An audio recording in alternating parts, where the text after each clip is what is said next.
I can think of no better guest on Father's Day than to talk to the man who has the podcast and has written the book, First Class Fatherhood. Alec, happy Father's Day. Happy Father's Day to you, Will. Thank you so much for having me on. It's an honor to be here. I'm glad to talk to you. I enjoyed being on your podcast several months ago, First Class Fatherhood. Now I'm glad to have you here on the Cain Podcast. Alec, let's start with this. You know, the United States of America is suffering through a whole host of crises, economic crises, inflation, rising gas prices. Last week you saw the stock market shed a ton of its own value. We're suffering through a crime crisis as we see skyrocketing crime across the nation. But underneath it all, and it's a conversation I've had with my audience here on the Cain Podcast, there's a culture of a decay when it comes to our values. And I think a lot of that can be traced back to a crisis of fatherhood. Tell us about the state of fatherhood in the United States of America. Yeah, well, Will, you couldn't be more right. Everything goes right back to the nuclear family unit, the attack on fatherhood, the attack on masculinity. But everything rolls from the stem at the core of all this is the nuclear family unit. We lead the world in fatherless households. No other country on the planet has less homes with fathers in it than we do.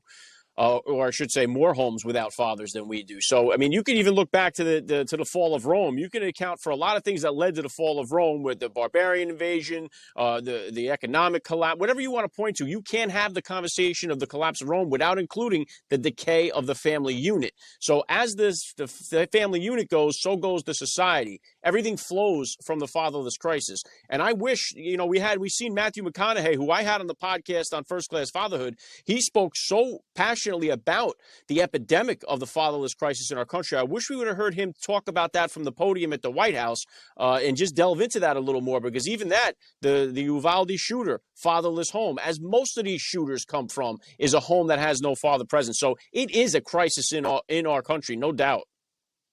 You know, I have several statistics at the tip of my fingers, but you just gave me one that blew my mind. Here's what I know. I know that roughly 70% of black children in this country grow up in a fatherless home. 7 out of 10 kids born into a fatherless home. In the United States of America at large, there are 18.5 million kids who live in a home without a father. But you just told me the United States of America leads the world in fatherless homes? Yeah, that's a Pew Research poll that was done. We lead all other countries in fatherless households. You can look that stat up, and it's devastating. And nowhere is it more apparent than in the African American community. So, there's 3 main reasons that I would say that you can account for this, Will. And I would say, number one, when the welfare system in the 60s began with rewarding moms for not having a man living in the home. They had the no man at home people coming to check up on you to make sure there was no man living in the home, and you were rewarded by not having a man in the home. So you had it starting from there. The family court system in this country, Will, is totally one-sided. It is, we want everything to be equal in our society, but when it comes to family court, it is nowhere near equal. And so many dads are financially just getting strapped, they're getting humiliated, and they're fighting for just a small piece to be a weekend father in this country. So you have that, and then you got your no-show dads.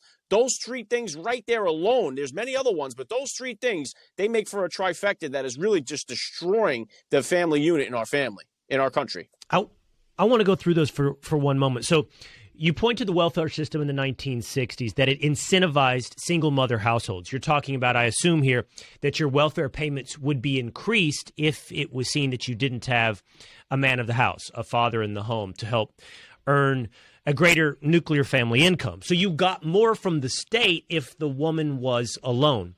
Second, you talked about family court. I grew up small town in Texas. My dad was an attorney, as every small town lawyer does. They essentially practice every kind of law: plaintiff's law, criminal defense law, and family law. And I know from listening to my father, I know from experience in that small town, that I think what you're describing is the father is behind the 8 ball in any type of family court dilemma. And some of that is sort of the instinct of the system. It's best for a child to be with his mother. But if there's any type of allegation of domestic abuse, for example, and there is certainly a crisis of domestic abuse in this country, but it carries a presumption of guilt in a lot of these situations. There are so many different elements of the family court system that make the father essentially find himself in a no-win situation. Yeah, there's no doubt about it. Now, some states do a little better than others when it comes to this, but for the most part, like you said, dads are starting from underneath the bus, and they got to fight tooth and nail. Now, there are cases where, I know Dean Cain, who came on the podcast, he had an opportunity to become one of the highest paid actors in television at the time with a role that was offered to him, but he would have had to fight a stay-away case, and he would have not had custody of his kid had he taken the role. So he decided, you know what, there's no chance I'm taking this role. So he turned that role down. Now, it's unfortunate that dad's got to be put in situations like that where they have to give stuff up in order to become, a full-time dad, and it's not right. And so we should be starting it from the father is just as, and it's not a slight on single moms or it doesn't. I always feel like you have to, we're afraid to say these things because you feel like you're attacking the moms. And it's not to say that every kid who grows up without a father is going to end up in prison. But 85% of the youths that are sitting in prison right now come from a fatherless home. It's an epidemic, and that's why. Oh, no doubt. So the first two things you pointed to were systemic contributions to this fatherless crisis. And then you got to the third leg of your stool, which is the no-show dad. Now we're talking about something that biases, for example, the court system. If a judge goes into a court, he's carrying with him some bias, some presumption that is not rooted in complete fantasy. There are no-show dads. There is a culture. On top of the systemic problems, Alec, I think you and I both know, there is a culture that has encouraged fatherlessness. And I don't know that I can put my finger on why or how that happened, but certainly we have, as a culture, disincentivized fatherhood. We see it just in our entertainment. You see it. We have movies or TV shows that went from like that Mr. Brady and the Brady Bunch, who was always a stable father, a reliable dad, had answers for the kids. He was respected by the kids, even though it was a comedy show. You had guys like Little House on the Prairie. Michael Landon was that strong father figure. It started to change when you had that Al Bundy type of dad introduced into the culture, where he was the lazy guy, sat on the couch, bring me a beer, didn't want to be bothered. And so it changed that way, the Bart Simpson or Homer Simpson type dad. So we definitely had a culture shift the way that dads are looked at just in our entertainment alone. Yeah, so what I think you're describing, and I had never thought about through the prism of those two television shows, but, there's a caricature of sort of the 1950s dad. He is stern, but that also doesn't preclude him from being loving. It's a rules-based, discipline-based household. He brings masculinity to the family. And it seems like our culture has, first, as you described, I think with Homer Simpson and Al Bundy, first, we've infantilized men. We've encouraged men to never grow up, to look. And just like you had to caveat your situation where you said not all kids that grow up in fatherless homes end up criminals, of course. And not all guys that play video games are permanently infantilized. But we think about the way we ask boys to become men, and more we encourage them to hang on. And the truth is, we encourage everyone to hang on to being a juvenile. But in particular, I think we've infantilized boys. We've encouraged them never to grow up and take on the responsibilities of being a man. And there's no greater responsibility than being a father. That's right. And if they don't have that father figure, they're going to look for it in other ways. And it's when they find it in the street is what's leading to these disasters. So you have so many. Listen, I interview a lot of Navy SEALs, a lot of military dads on the podcast that didn't grow up with a father in the home, but they found that father figure in the military. Same thing with the athletes. They found it in a coach. And so many of the moms, they can teach their kids everything. They can't teach their young boys how to become men. They need a father figure to do that for them. I remember I had James Buster Douglas on the show here, who knocked out Mike Tyson. His father ran a boxing gym in their hometown there in Columbus. And he said about, how many of the guys were coming in. The moms were bringing their young boys in there just to try to get around other men, to get positive father figures. Teddy Atlas, another boxing trainer, same thing, sees that all the time. Women are trying to seek out these father figures for their men, because if they're young boys, because if not, they find it in the street, and it's leading to all these chaotic situations. Alec, it's interesting how many times, and I don't blame you for this, it's at least twice you've had to caveat what you've said, and I've done it at least once, as it's not a slight or an insult to single mothers or mothers at large, but it's a bottom line, reality-based observation that men and women bring different things to the nuclear family. The mother brings a loving, nurturing environment that a child needs. A father brings a stern and disciplined, heavy hand that can also and is also loving. And if you take either of those out, you end up with a situation. And I think both of you and I, as I'm listening to you, by the way, I know you have 4 kids. I have 2. Both of mine are sons. I don't know about your 4, but I almost hear us describing this crisis through the crisis of sons without fathers. But there's a whole host of other problems for daughters that do not have fathers. The point is, the man and the woman bring something unique and important to the concept of a family. You jerk one out, and you've got a problem. And it's not simply we've been jerking the father out. Alec, I would argue we've jerked masculinity out. So on top of fatherless homes, we have homes with fathers who aren't taking on the responsible role, the traditional role of the masculine aspects of a family, which a child and a family need. Yeah, and 2 things there. You're absolutely right. Yeah, I have 3 boys and a girl. Our girl is our youngest. She's our only daughter. And yes, you look at the teenage pregnancy percentages of girls that are teenage pregnant that come from a fatherless household. So, and also end up in the cycle of bad relationships. A lot of times you trace that back to not having that father figure in the house.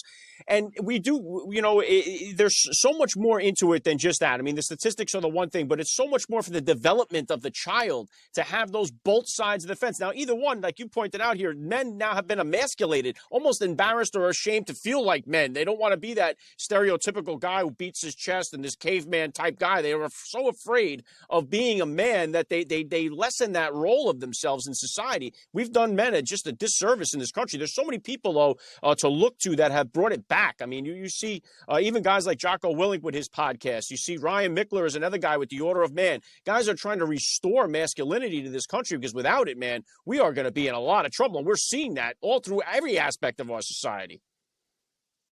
So you've mentioned a ton of names in our conversation. You've mentioned Dean Cain, Jocko Willink. I know you've interviewed on the podcast numerous of my colleagues, Pete Hegseth, Brian Kilmeade, Sean Hannity. You have interviewed sports figures, as you mentioned, James Buster Douglas. You've interviewed actors like Matthew McConaughey. Alec, if you had, I'm going to ask 2 separate questions that hone in on your experience in talking with these guys. First of all, is there one particular story or one particular lesson that you learned from one of these high-profile dads that stuck with you? Well, I'll tell you what's interesting, Will, is that one of the most common denominators with all of these high-profile dads that I interview is when I ask them the discipline portion of the question. Now, you mentioned there, too, the father bringing that discipline. I was a kid that grew up, just wait till your father gets home, right? You have that kind of discipline. If I broke a window in a building, I would rather the police get me than my father would have got me, right?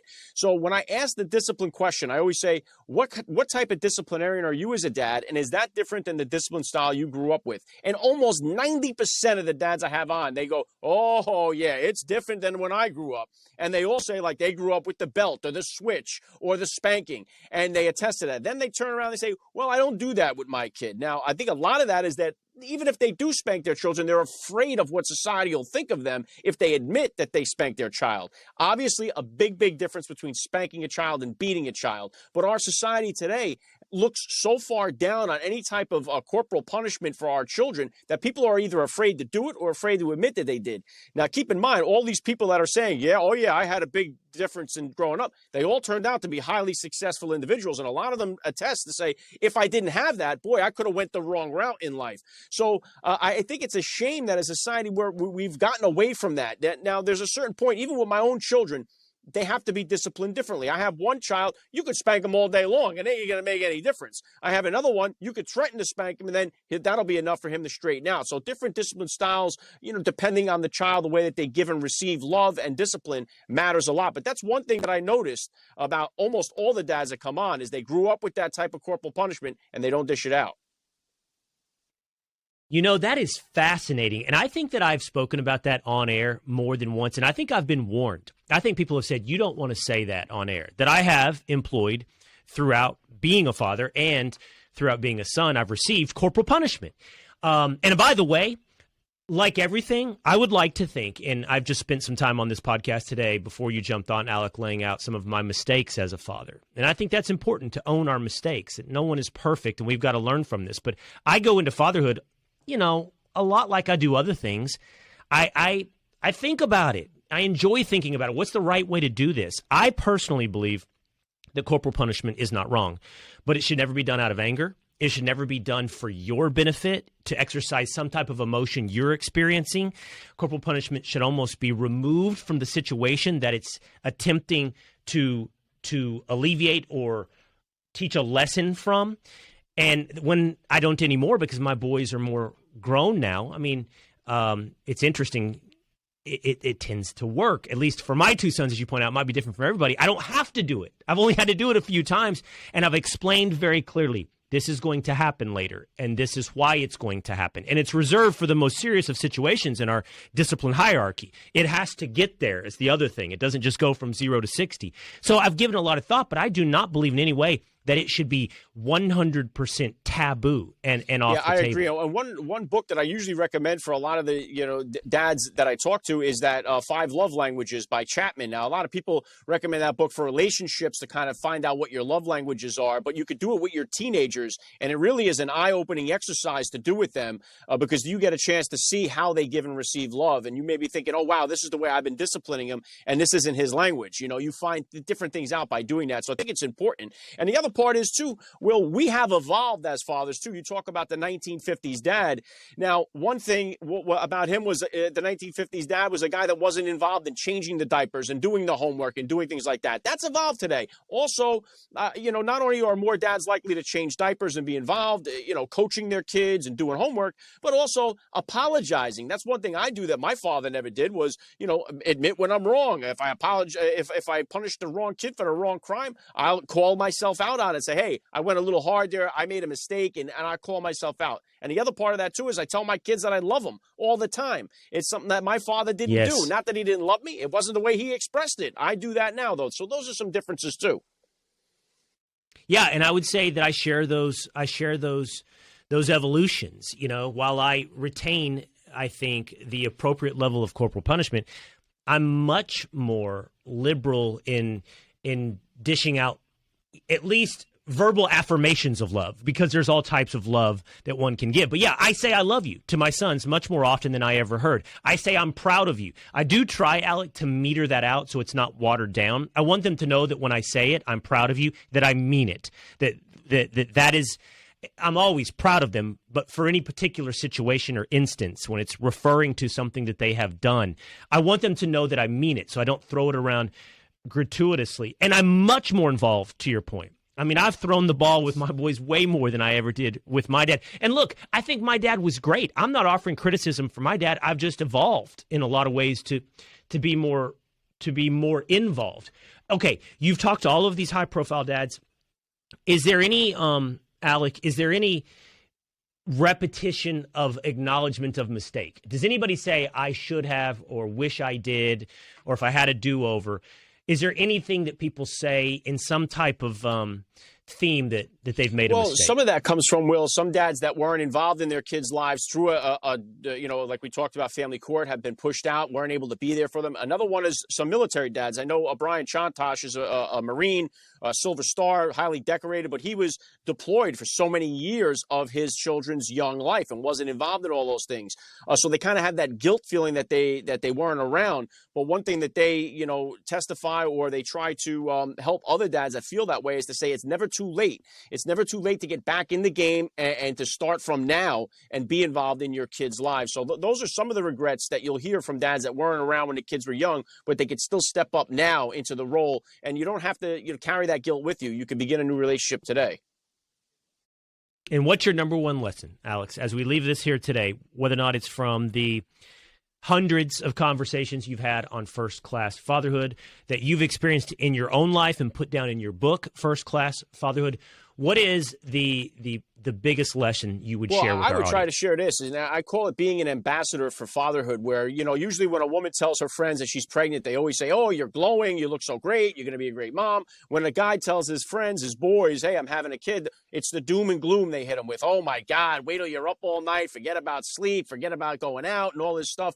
I try to turn that around and say, encourage the young dads. Tell them that this is going to really be what makes you a man. This is going to make you a better person. This is going to be where your life really begins. And I'll tell you what, Will, very early on when we had just 2 kids and we were at the restaurant for the first time, when you're doing that as a young dad, you kind of worry. The kids are making noise. You think you're interrupting everybody's dinner. And the first time we did this, there was an older couple that came over to us when they finished their meal and said, I just want to let you 2 guys know your kids are really well behaved. You're doing such a great job. And I can't tell you what that did for me and just my confidence about being a dad. So I make sure that that's something that I do when we're out now at the restaurant or even at the checkout line when they're trying to get a kid under control. You just encourage. I mean, you don't know what those words can do to a young parent out there. So be an ambassador for fatherhood and encourage the young dads out there. And I'll be that ambassador because I'll say this. It is so fun. First of all, I only have sons. So for anyone that has a son, you've now got a team. You've got a 2-on-2 or at least a 1v1 basketball game. You've got somebody to play ping pong with. You are going to teach life lessons. You're going to talk about hobbies, be it sports or whatever it may be, with your son. And if it is a daughter, I don't have a daughter, but I do have friends who have told me they'd sell all their sons to keep their one daughter. They'd get rid of all the sons and keep the one daughter if forced to choose. Let me tell you this one point here too, Will, because I think it's important. A lot of people focus on their resumes, right? They want to build up that resume, but there's a thing called like the difference between your resume and your eulogy, right? Your eulogy, no one's going to talk about all these things that you did or accomplish your business. The stuff that's on your resume ain't going to be at your eulogy. Build up these things. And Dana White, the UFC president, came on. I thought he said it beautifully. He said, everyone asks me about my legacy, what I want my legacy to be. And he said, you know what? When it's all done and I'm laying there in that box at my funeral, whoever shows up, shows up. What my kids get up there and have to say about me as a father, that's the only legacy that really, truly matters at the end of the day. That's what's important, not about all this other stuff you've accomplished in the material world. It's what you've done as a dad and what you're leaving behind with your children as your legacy. No doubt. It's fun, it's fulfilling, and every man wants to be. It's true. Every man wants to be some either miniature or major empire builder. And no matter how many buildings have your name on it, you leave behind people with your name, your life lessons, and your experience. It is the ultimate legacy. Alec Lace, I love talking to you in particular on this day. Thanks for jumping on. Happy Father's Day, Will. Thanks for having me. Hey, it's Will Cain. Click here to subscribe to the Fox News channel on YouTube. It's the best way to get our latest interviews and highlights. And click to subscribe to the Will Cain Podcast for full episodes right now.